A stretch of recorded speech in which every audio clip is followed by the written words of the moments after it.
Hey buddies, and welcome back for some retro item searching in my local thrift shops. This is footage from back in December, so right off the bat we got this Mitch Miller Christmas album that I used to love when I was a child. Every Christmas I used to drag this out of my parents' closet and, sing along with the lyrics that were printed right on the inside of the cover.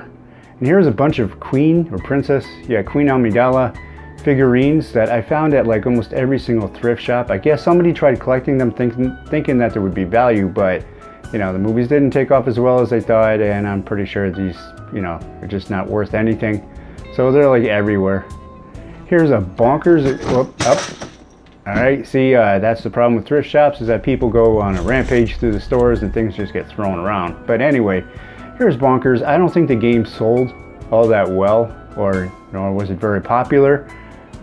However, the box art and the game board art, just looking at it just brings you right back to the past, And here's the date. I believe it says 1978. Here's a multiplication bingo from 1980. It's not really retro, the box itself, but the cards, the art on the cards, everything about this is just kind of brings you back to the old days of early childhood. And here's a Nerf gun. This is more like the 90s kind of models, but man, did I want a souped up Nerf gun. These things are just monstrous and awesome. And now on to Savers, which is right down on the Berlin Turnpike. I like this store. I just like the size of it. There's so many things to find, so much variety. Here's an old stereo still in the cabinet. Not the best high quality stereo, but it's retro enough. And here is a CD spinner rack, which I don't know anybody that had it, but man, it was cool back in the day. If you had one of those, you looked awesome. Now this was a hell of a find right here, for me anyway.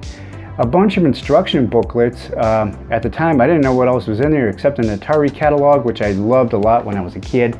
And I never played the MASH on the Atari 2600, but here's the instructions. I'm sure it'll bring back some retro feels.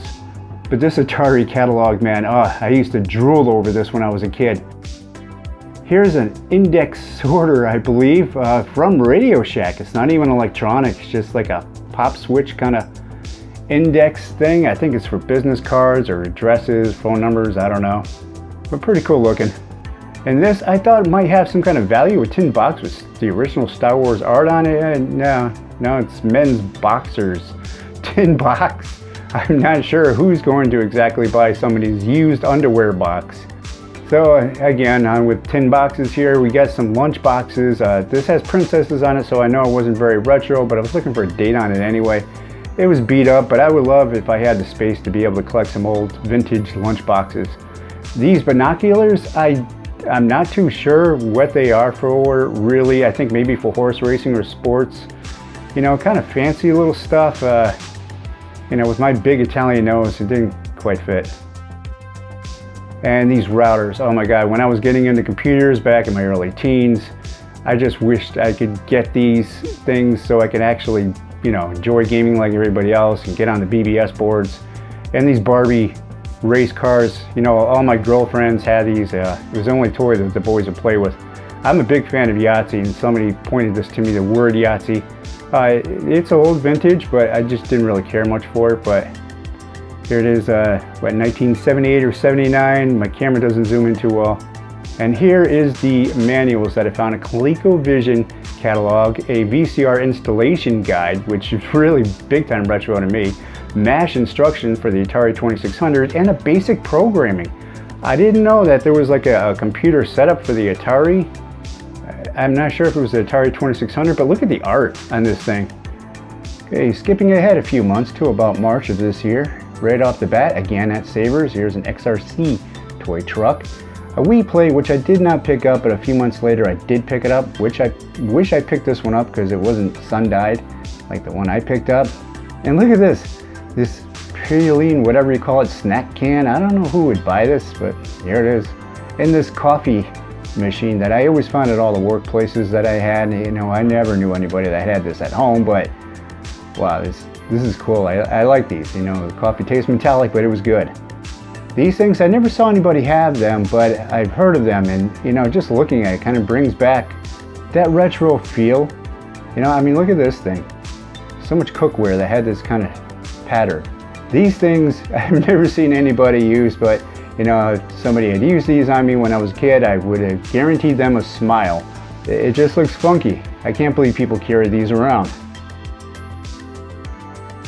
Guess Who is something that my mother had bought my brothers and I, and we didn't really play it much, but you know, I didn't like the art on it either. And here's a Milton Bradley Smurf spin around game. Smurf looks like he's sitting on his own pile of dong. It's a game made around 1982, which is kind of surprising. Doesn't look that retro, but Smurfs are. These things I remember when I was a kid. This is like a toy record player. It has like a music box dial on below the handle, and you put these little plastic discs on there and they would just play like kind of music box kind of music. Now, since I was on the Berlin Turnpike, it was time to stop by my favorite Retro Games Plus. All these game guides and these toy figurines. Some of them very Asian, so it doesn't bring back that retro kick, but here's some Transformers. Lots of toys that I wanted really bad when I was a child. And a whole bunch of Super Nintendo games, including this one, which I loved a lot. I loved baseball simulators like Stratomatic. That was like the board game of choice back then, so this is the closest thing I can get to it. Not the best graphics, but Culture Brain did a pretty good job. Didn't have actual names on it, but this one did. Tony La Russa Baseball from Electronic Arts. Handhelds, I'm planning on picking up a PSP. I did have the Neo Geo Pocket for a short time, but I might pick that up for my trips overseas. But man, this parking lot to Retro Games Plus, it needs a major overhaul. And guess what I got? Arby's. Yep, back to my favorite restaurant, Arby's, and my favorite sandwich, the Arby's Beef and Cheddar. I could eat this all day long. Yeah, I could eat that all day long. Now back down on, a little further down on the Berlin Turnpike, the other Goodwill, which I don't really have much luck with lately. This I would love. I love the movie.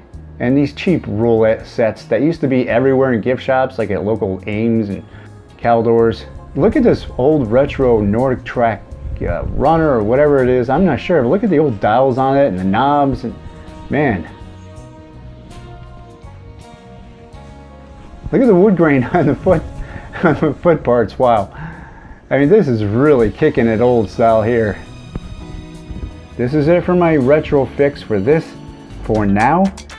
I'm glad you watched. Thank you for your subscriptions.